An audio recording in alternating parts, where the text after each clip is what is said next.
Support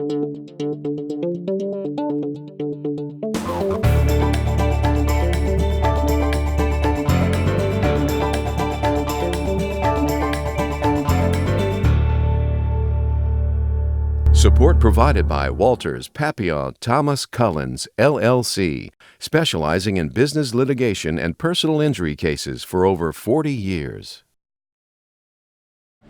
Thank you, Charles. If you wonder how a solo practicing attorney can be a district governor, go back about 5 years. Tom Acosta did it, and he's here today. And he did it without a secretary. Can you hear? So I applaud you, and you were one of the reasons I thought maybe I could do it, Tom. So thank you for joining us today. I'm both honored and humbled to have been selected as district governor for the 2019-2020 Rotary year for this district. It's hard for me to believe that it's actually come to fruition. You see, they select us as governors 3 years ago. So in October of 16, I was selected, and I've been in trainings every 6 months for the last 3 years. So I just couldn't believe it was finally going to come, and when it does, it's almost like anticlimactic because we've had so much training, and we train in San Diego, we train in the Chicago area, we did some training in Montgomery, Alabama, and I've been to international conventions during that time and did more training there too. So those trainings, though, always go back to one simple premise, and that is that the district and myself are here for one purpose. That purpose, to offer assistance and support in the strengthening of our clubs and its members. For years, at every or near every district, zone, or international event I have attended, I have heard over and over again that Rotary International boasts a 1.2 million member volunteer organization in over 120 countries with over 35,000 clubs.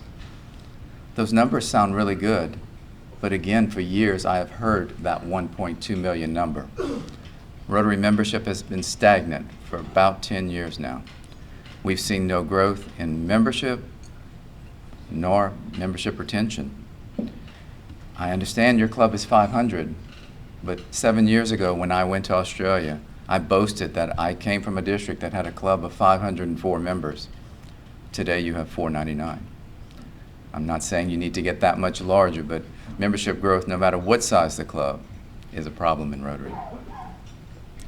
So, considering that problem, Rotary International President this year, Mark Maloney from Decatur, Alabama, from our own zone, has issued a challenge to all of our clubs.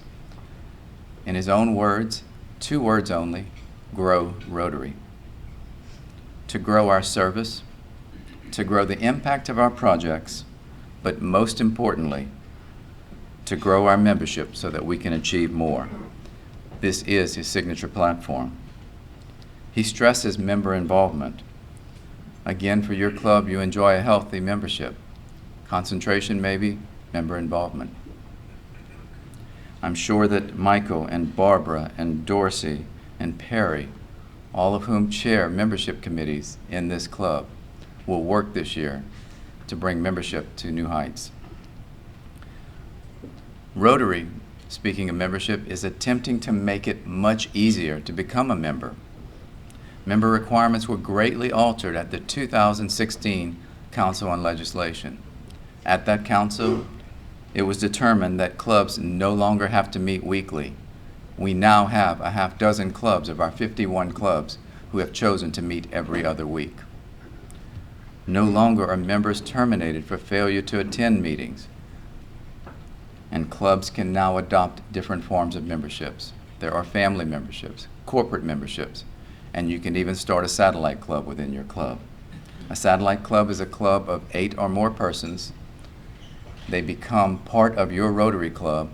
When they grow to 20 members, they can either remove themselves from your club and become a club, or you can continue to have them as a club.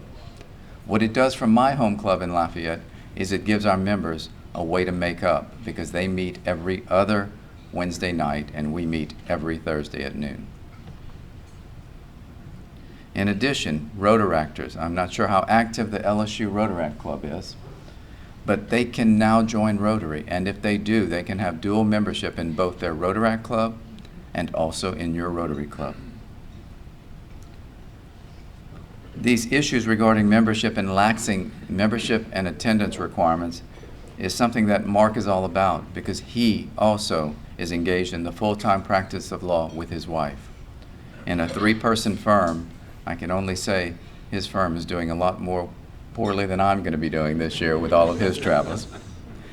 But he does realize the value of time. That is time spent at work, time spent with Rotary, and leaving time to spend with family.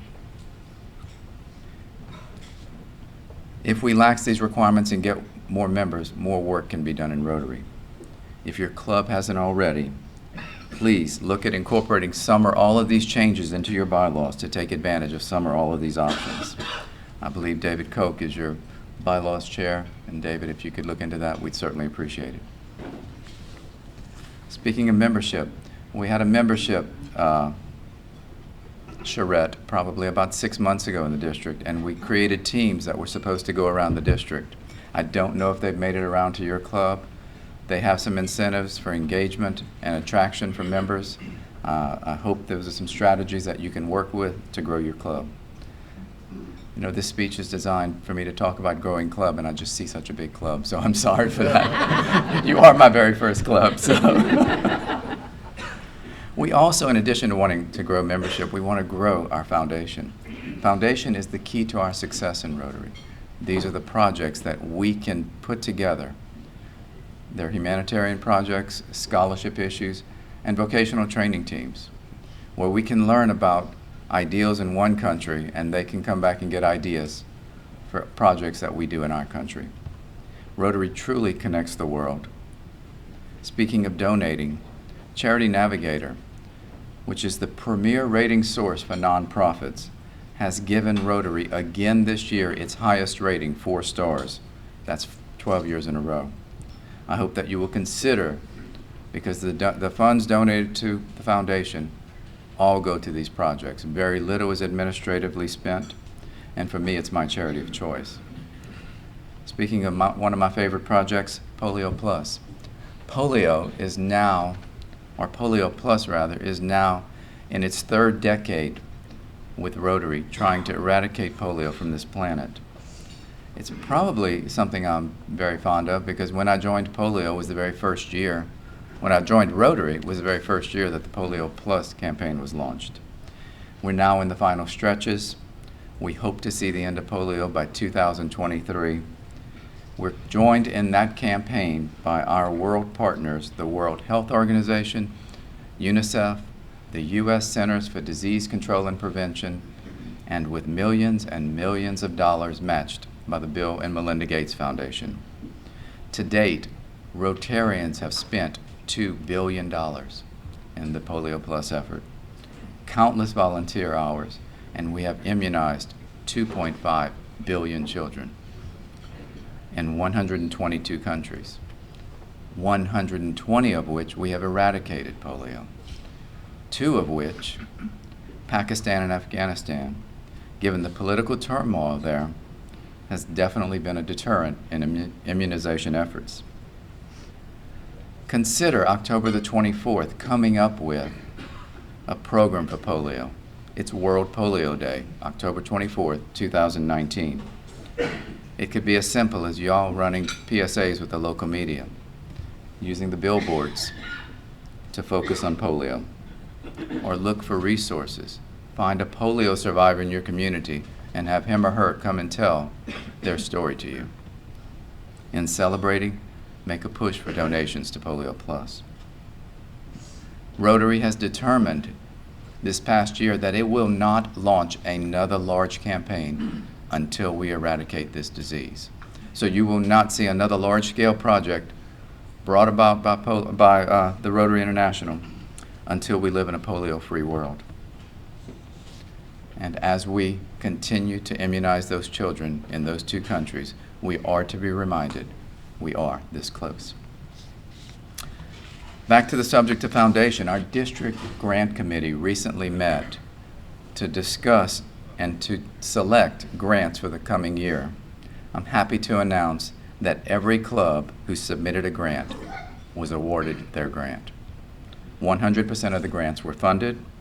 The funds for the 2019-20 grants came from funds given by you that are returned by the foundation to the district. The next grant applications, the spring of next year, we hope that you apply for one or more once again. Out on the presses last week, Rotary District 6200 has the availability of 2 global grant scholarships. I think Robert Scott in your club is in charge of that committee. This is for students who can travel abroad. You have a very good resource with the university here. It is designed for a student who has already graduated from his or her first program and is looking at graduate study. It's a $30,000 stipend. It is for travel abroad to another country. It will cover travel, tuition, and books.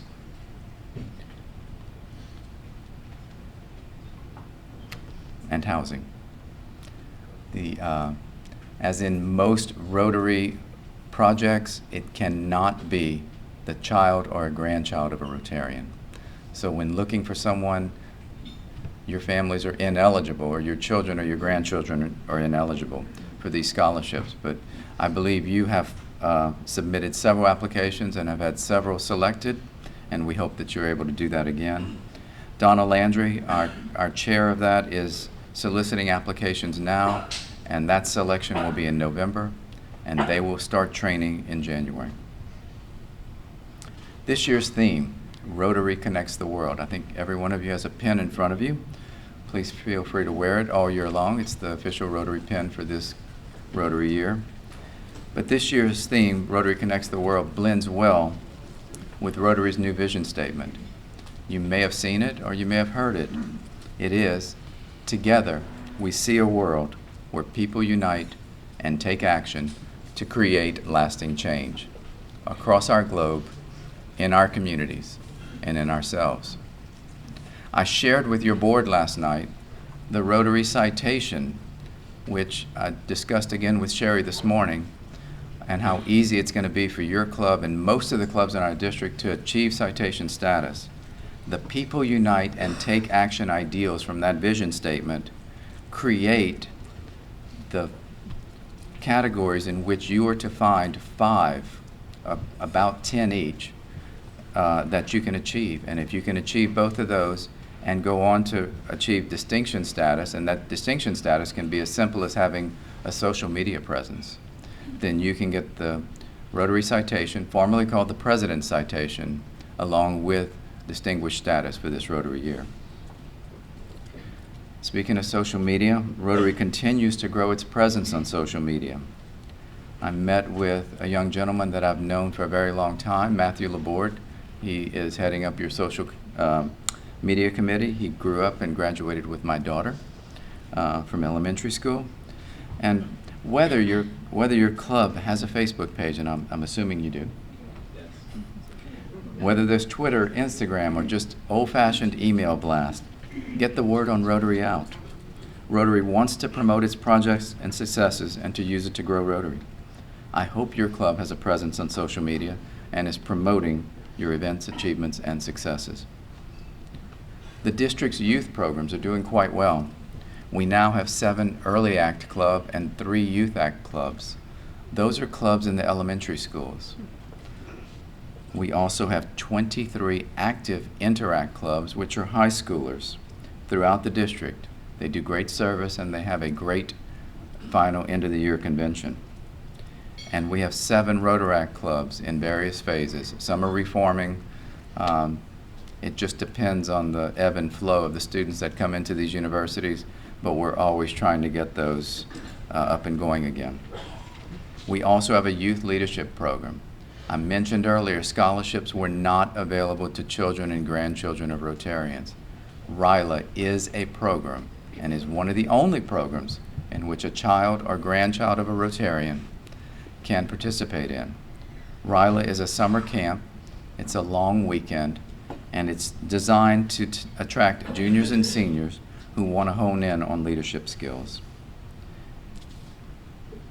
I hope that each club, I think, gets 2 applications.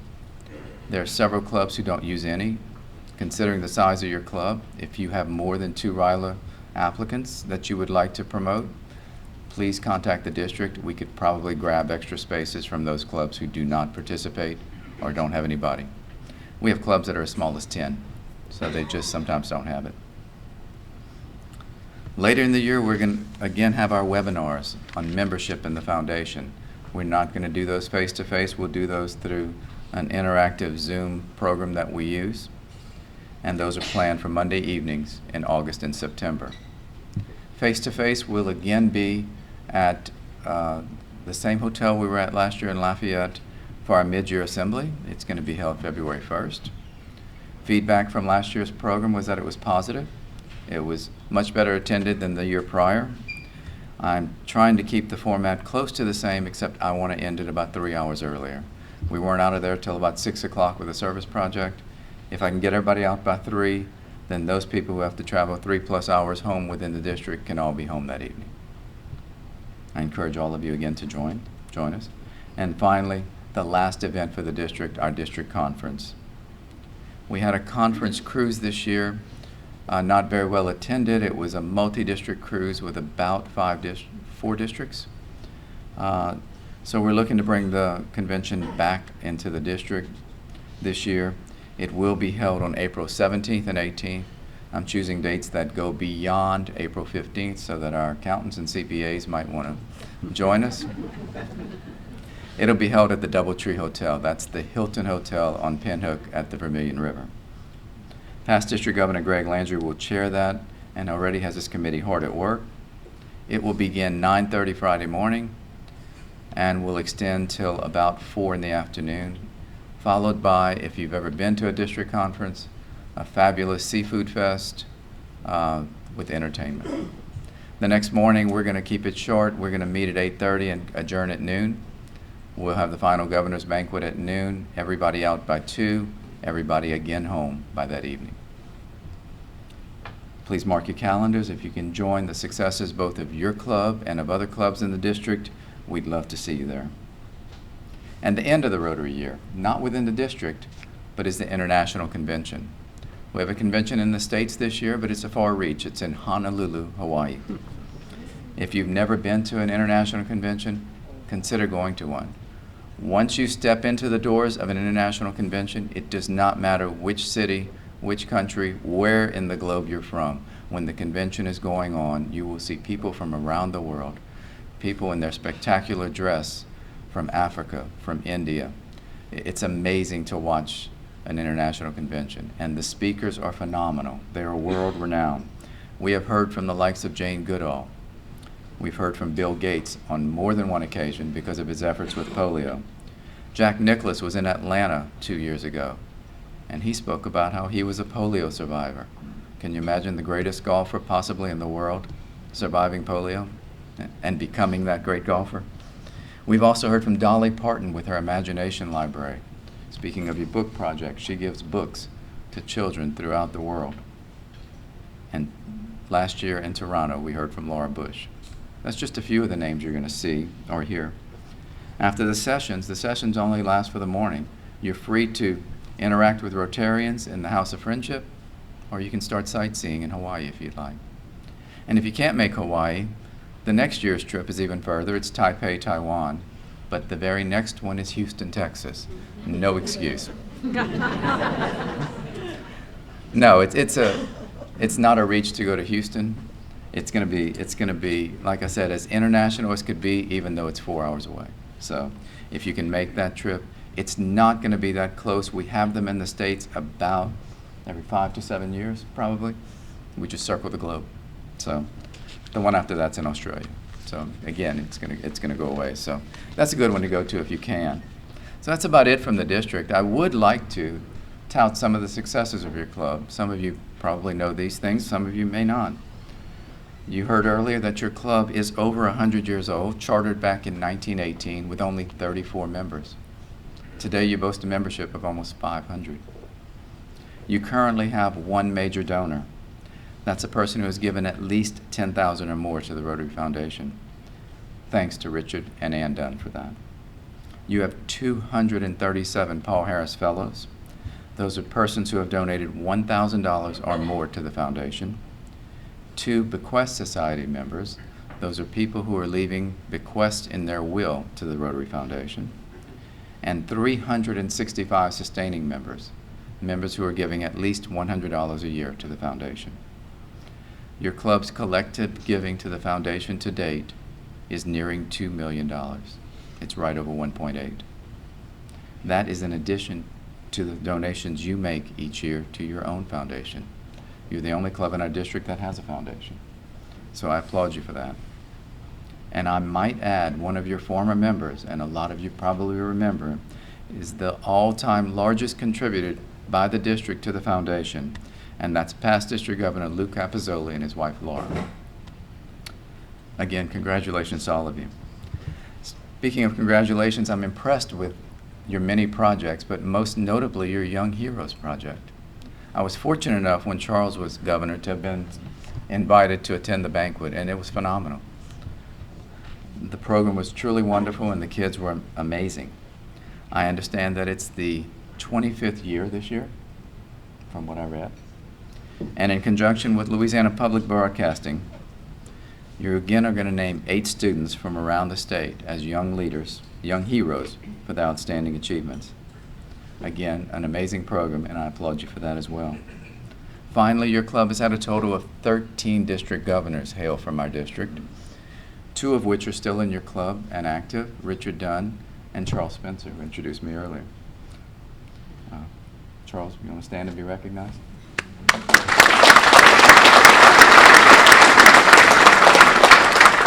Thanks to both you and Richard for your term as governor and your service and beyond. And congratulations to all of you today, and I wish all of you well during the next Rotary year. Thank you very much.